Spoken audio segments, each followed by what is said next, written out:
നന്നായിട്ട് കുടിച്ചിട്ടുണ്ടല്ലേ? മനസ്സിലാവുന്നുണ്ട്. മറച്ചു വെക്കാൻ പാടുപെടണ്ട. രേവതി, കുറേ കാലമായിട്ട് നല്ലതായിരുന്നല്ലോ, എന്നെന്താ കുടിച്ചിട്ട് വന്നെന്ന് ചോദിക്കരുത്. ഇന്ന് ഞാൻ ഒന്നും പറയണ്ട. ഇന്ന് സച്ചേട്ടൻ കുടിക്കുമെന്ന് എനിക്ക് അറിയായിരുന്നു.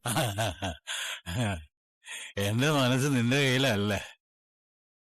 എന്നെ ഇത്രയും മനസ്സിലാക്കി വേറെ ആളില്ല. എന്റെ പുനാര രേവതി കുടിയെ. അച്ഛാ,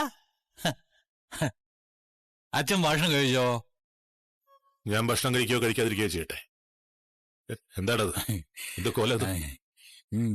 ഞാൻ കുറച്ച് കുടിച്ചാ, നന്നായിട്ട് കുടിച്ചു.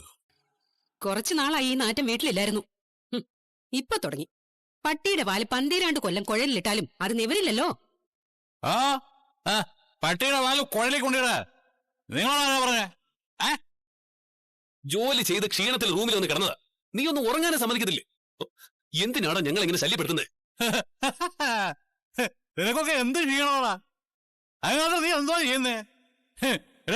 ഈ മണ്ണ് നോക്കുന്നവനും കല്ല് നോക്കുന്നവനും ഒക്കെ പകലന്തിയോളം ജോലി ചെയ്ത് കഴിഞ്ഞാ കിടന്നുറങ്ങുന്ന സ്ഥലം നീ കണ്ടിട്ടുണ്ടോ? ഇരുന്ന് കാശ് വാങ്ങിക്കുന്ന നിനക്ക് ഈ ഏസി മുറി കിടക്കാതെ ഉറക്കം വരത്തില്ല അല്ലടാ. പറഞ്ഞു പറഞ്ഞു വീണ്ടും മുറിയുടെ വിഷയത്തിലെത്തി.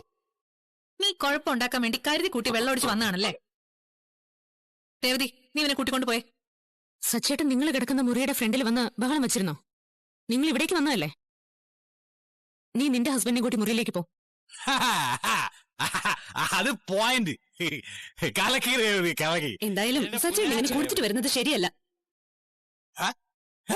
ഇവിടെ അല്ലെങ്കിൽ എന്താണ് ശരി?